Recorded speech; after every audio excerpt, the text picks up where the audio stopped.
છોટાઉદેપુર નગરપાલિકા દ્વારા સરદાર નગરમાંથી દબાણ હટાવાયા. છોટાઉદેપુર નગરપાલિકામાં ભાજપના નવા બોર્ડ દ્વારા મહત્વના નિર્ણયો લેવામાં આવ્યા છે. તા 28 માર્ચ 2025 શુક્રવાર છોટાઉદેપુર એસડીએમ શ્રી બારોટ સાહેબ, નગરપાલિકાના હોદ્દેદારો, કર્મચારીઓ અને પોલીસ બંદોબસ્ત સાથે છોટાઉદેપુર એસટી ડેપોથી અલીરાજપુર પેટ્રોલ પંપ ચોકડી સુધીના દબાણો દૂર કરવામાં આવ્યા. જીસીબી, ટ્રેક્ટર અને અન્ય સાધનોની મદદથી શાંતિપૂર્ણ રીતે દબાણ હટાવવાની કાર્યવાહી કરવામાં આવી. મોટા પ્રમાણમાં પાકા અને કાચા દબાણ હતા, જેના કારણે મુસાફરો, બાઇક ચાલકો અને ફોર વ્હીલર વાહનચાલકોને મુશ્કેલી અનુભવવી પડતી હતી. એસટી બસો અને 108 એમ્બ્યુલન્સને પસાર થવામાં મુશ્કેલી થતી હતી, જે આપત્તિ સમયે સારવારમાં વિલંબનું કારણ બની રહ્યું હતું. દબાણ હટાવવાની નોટિસ બાદ કેટલાક દુકાનદારો સ્વૈચ્છિક રીતે દબાણ હટાવી ચૂક્યા હતા,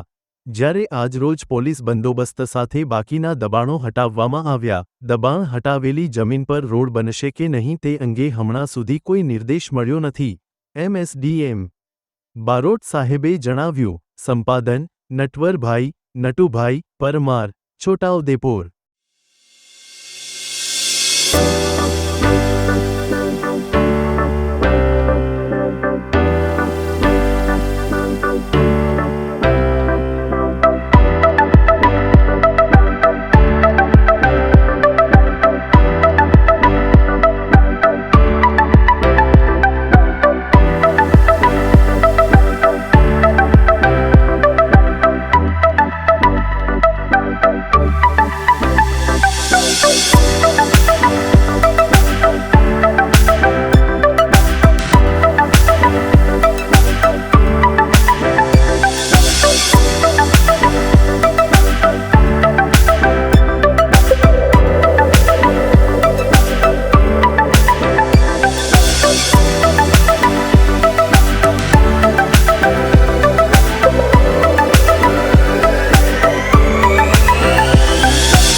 સાહેબ, આ કેટલા દબાણો હતા અને કયા વિસ્તારના હતા અને કઈ રીતના કાર્યવાહી કરવામાં આવી? સરદારનગર સોસાયટી છે અને એમાં રોડને અડીને સરકારી જગ્યા છે. એ જગ્યા પર એમણે બધાએ કોમર્શિયલ દબાણ કરેલા હતા. એમને કુલ 22 જેટલા દબાણો આ રોડ ઉપર હતા. એને અમે નોટિસ આપેલી અને નોટિસ આપીને પછી કાયદા મુજબ કાર્યવાહી કરી અને દબાણ ખુલ્લું કરવાની પ્રક્રિયા કરી છે. અને આજે એ દબાણ હટાવવાની કાર્યવાહી ચાલુ છે. ઘણા બધા જે દબાણકારો છે એમણે પોતે પણ પોતાના દબાણો હટાવી લીધા છે અને બાકી જે રહેશે એને અમારી ટીમ દ્વારા હટાવવામાં આવશે.